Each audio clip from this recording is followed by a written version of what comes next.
ಎಲ್ರಿಗೂ ನಮಸ್ಕಾರ.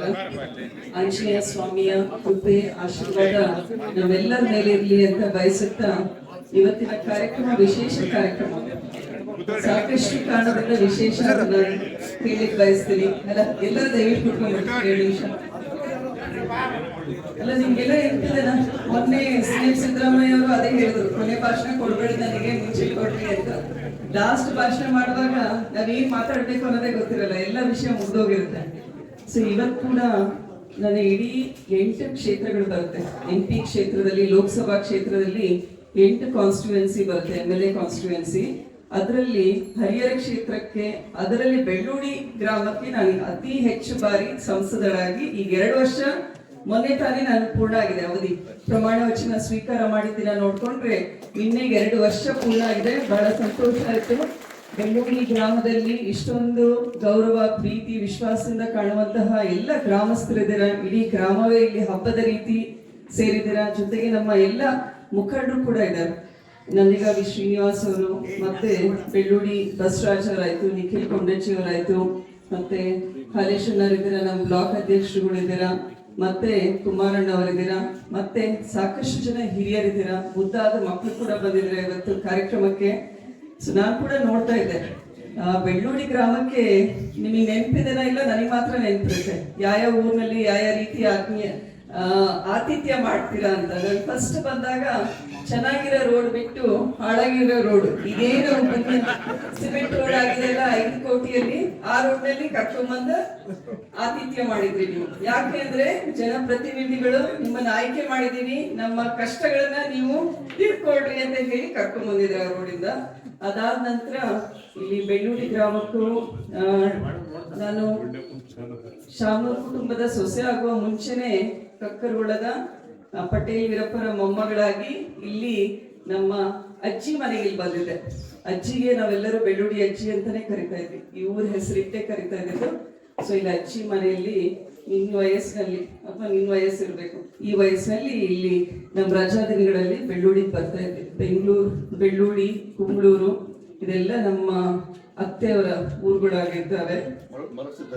ಮರಸಿದ್ದಜ್ಜಿ ಅಂತ ಅವ್ರ ಹೆಸರು, ಬೆಳ್ಳೂಡಿ ಅಜ್ಜಿ ಅಂತಾನೆ ಕರೆದ್ರು. ನೋಡಿ, ಅವ್ರಿಗೆ ಮಕ್ಳಿಲ್ಲ, ಈಗ ಅಣ್ಣ ತಮ್ಮಂದ್ರ ಮಕ್ಳು ಯಾರಾದ್ರೂ ಇದ್ದಾರೆ ಅನ್ಸುತ್ತೆ. ಕೊಂಡಜ್ಜಿ ಕೂಡ ನಮ್ಮ ತವ್ರ ಮನೆ ಆಗುತ್ತೆ. ಸೊ ಹಾಗಾಗಿ ಹರಿಹರ ಕ್ಷೇತ್ರದಲ್ಲಿ ಬಹಳಷ್ಟು ಜನ ಸಂಬಂಧಿಕರಿದ್ದಾರೆ, ಒಳ್ಳೆಯ ಸವಿ ನೆನಪುಗಳು ಕೂಡ ಇದ್ದಾವೆ.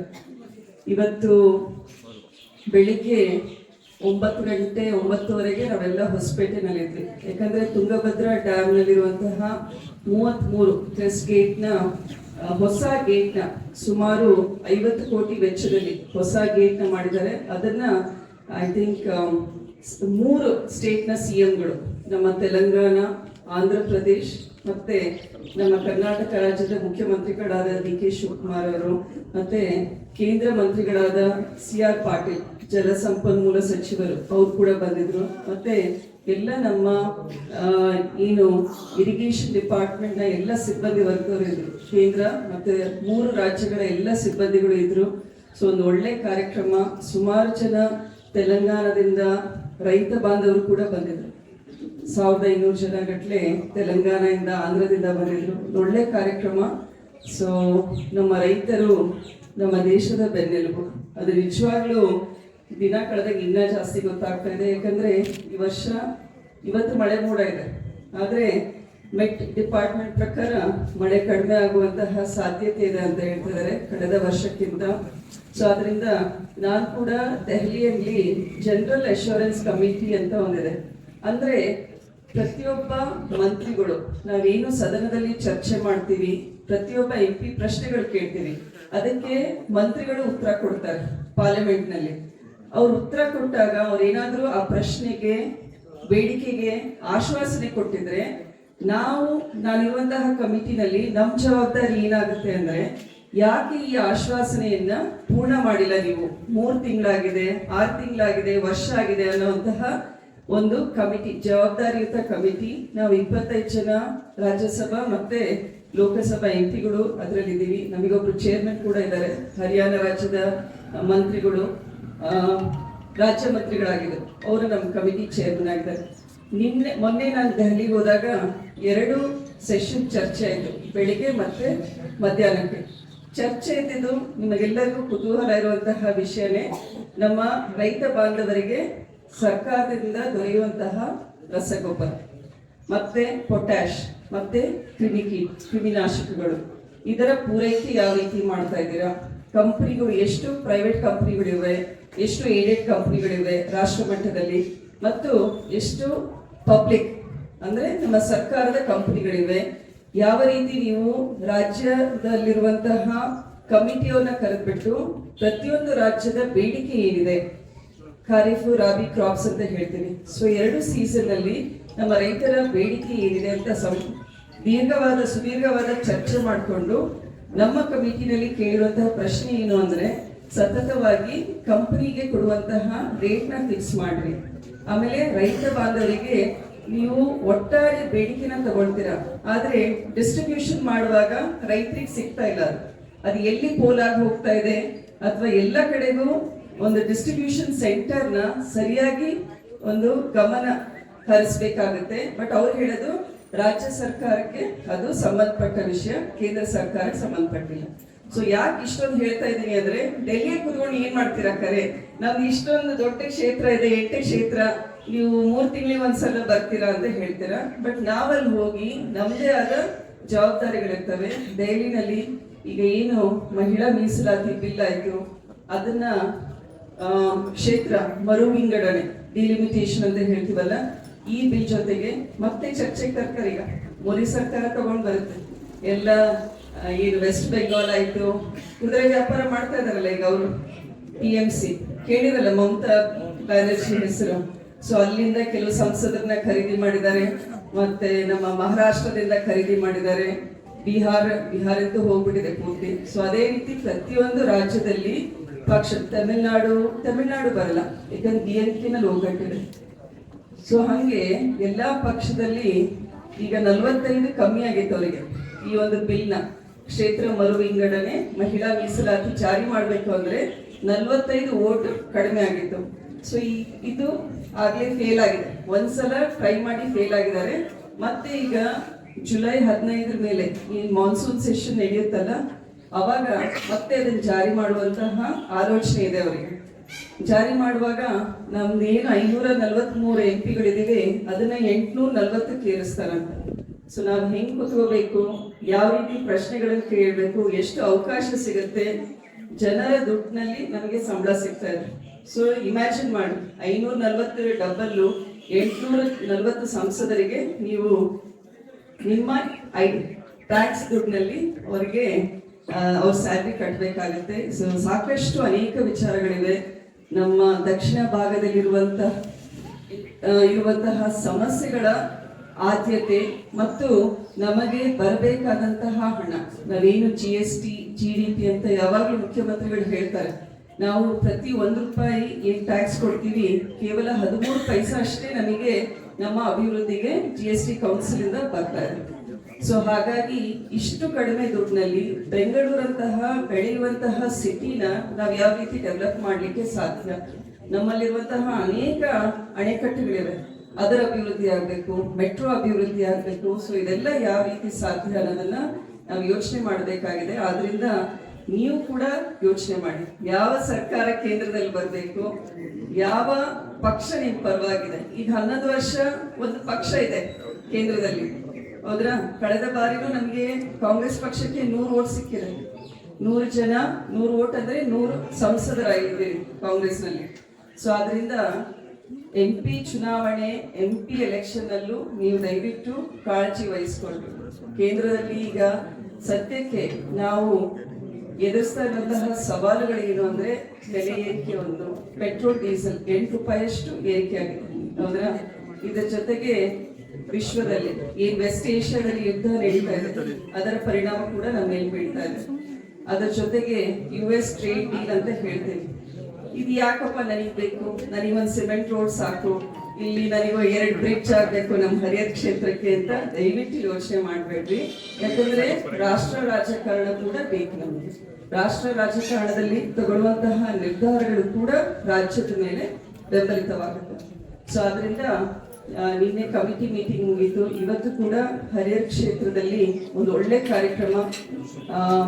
2 ಟರ್ಮ್ನಲ್ಲಿ ನಮಗೆ MP ಆದವರಿಗೆ 5 ಕೋಟಿಯಷ್ಟು ದುಡ್ಡು ಬರುತ್ತೆ ಪ್ರತಿ ವರ್ಷ, ಕೇವಲ 5 ಕೋಟಿ. ನಮಗಿರೋದು 8 ಕ್ಷೇತ್ರ, ಸೊ 65ರಿಂದ 70 ಲಕ್ಷ ಒಂದೊಂದು ಕ್ಷೇತ್ರಕ್ಕೆ ನಾವು ಕೊಡ್ಬೋದು. ಹರಿಹರಕ್ಕೆ 2 ಟರ್ಮ್ ಸೇರಿದ್ರೆ ಸುಮಾರು 125 ಲಕ್ಷದಷ್ಟು ಅಮೌಂಟು ಹರಿಹರ ಕ್ಷೇತ್ರಕ್ಕೆ ಸ್ಯಾಂಕ್ಷನ್ ಮಾಡಿದೆ. ಅದರಲ್ಲಿ 20 ಲಕ್ಷ ನಿಮ್ಮೆಲ್ಲರ ಕಮಿಟಿನವರು ಮತ್ತೆ ನೀವು ಲೀಡರ್ಸು ಎಲ್ಲರೂ ನಿಮ್ಮೆಲ್ಲರ ಪ್ರಯತ್ನ ಮತ್ತೆ ಪ್ರೀತಿಗೆ ಮರಗಿ ಮಲ್ಲಿಕಾರ್ಜುನ ಅವರು ನಾವು ಮಾಡಿರುವಂತಹ ಒಂದು ಒಳ್ಳೆ ಕಾರ್ಯ ಅಂತ ನಾನು ಕೂಡ ಭಾವಿಸ್ತೀನಿ. ಮುಂದಿನ ಬೇಗನೆ ನೀವು ಈ ಸಮುದಾಯ ಭವನ ಕಟ್ಬಿಟ್ಟು ಇಲ್ಲಿರುವಂತಹ ಕಮಿಟಿ ಮೆಂಬರ್ಸ್ ಕೂಡ ಇಲ್ಲಿ ಯಾರ್ಯಾರು ರೈತ ಬಾಂಧವರು ಒಳ್ಳೊಳ್ಳೆ ಫೈನಾನ್ಷಿಯಲಿ ಸೌಂಡ್ ಇದ್ದಾರೆ, ಅವರಿಂದ ಹೆಚ್ಚಿನ ಅನುದಾನವನ್ನ ತಗೊಂಡು ಒಂದು ಒಳ್ಳೆ ಕಟ್ಟಡವನ್ನ ಕಟ್ರಿ ಅಂತ.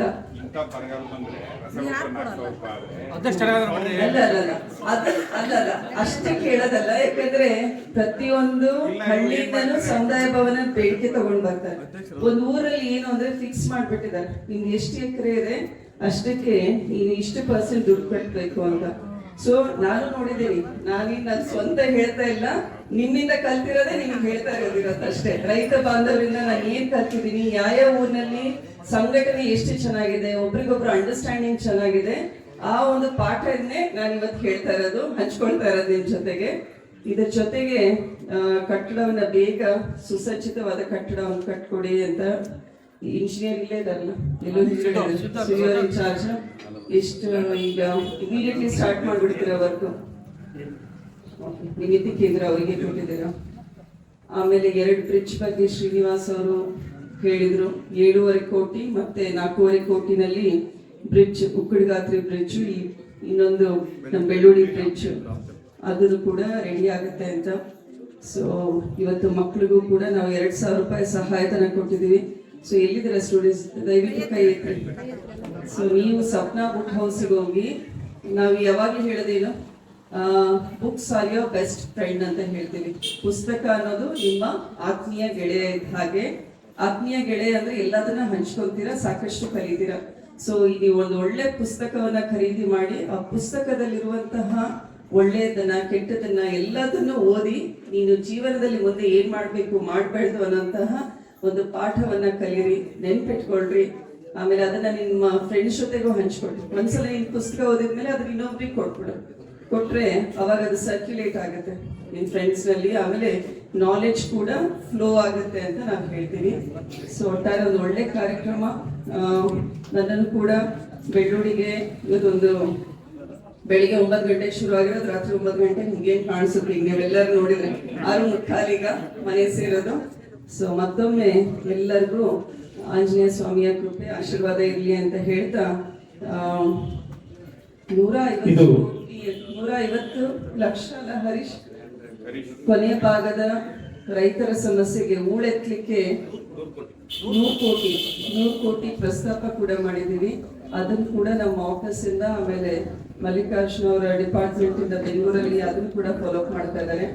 ಆಮೇಲೆ ಶಾಲೆ ಮಕ್ಕಳಿಗೆ ತೊಂದರೆ ಆಗ್ತಾ ಇದೆ ಅಂತ ಹೇಳಿ ಬಸ್ ನಿಲ್ಗಡೆ ಮಾಡ್ಲಿಕ್ಕೆ ಎಕ್ಸ್ಪ್ರೆಸ್ ಇರ್ತಾ ಇಲ್ಲ ರೋಡಲ್ಲಿ, ಸೊ ಎಕ್ಸ್ಪ್ರೆಸ್ ವೆಹಿಕಲ್ ಸ್ಟಾಪ್ ಆಗ್ತಾ ಇಲ್ಲ ಅಂತ ಇದ್ದಾರೆ. ಅದನ್ನು ಕೂಡ ಹರೀಶ್ ಸುಮಾರು ಡೈಲಿ 1,000 ಜನ ಮಕ್ಕಳು ಹೊರಗಡೆ ಓದಕ್ಕೆ ಹೋಗ್ತಾರೆ, ಬಹಳ ತೊಂದರೆ ಆಗ್ತಾ ಇದೆ ಮಕ್ಕಳಿಗೆ. ಇನ್ನೊಂದು ಯಾವ ಬೇಡಿಕೆ ಇಟ್ಟಿದ್ರೆ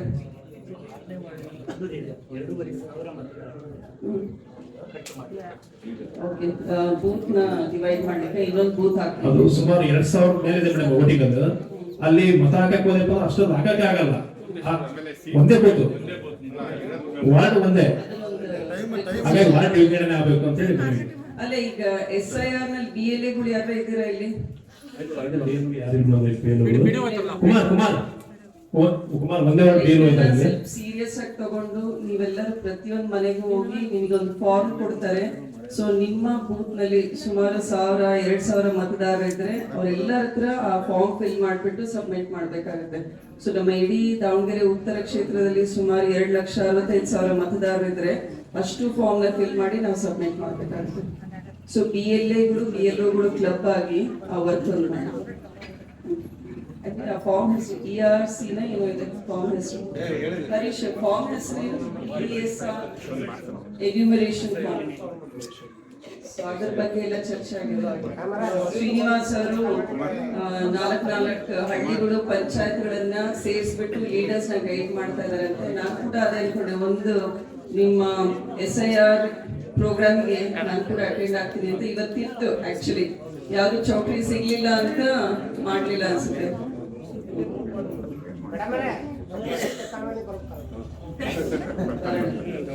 ಸೊ ಎಲ್ಲರಿಗೂ ಒಳ್ಳೇದಾಗ್ಲಿ ಅಂತ ಹೇಳಿ ನಾನು ಮಾತು ಮುಗಿಸ್ತೀನಿ. ಧನ್ಯವಾದ.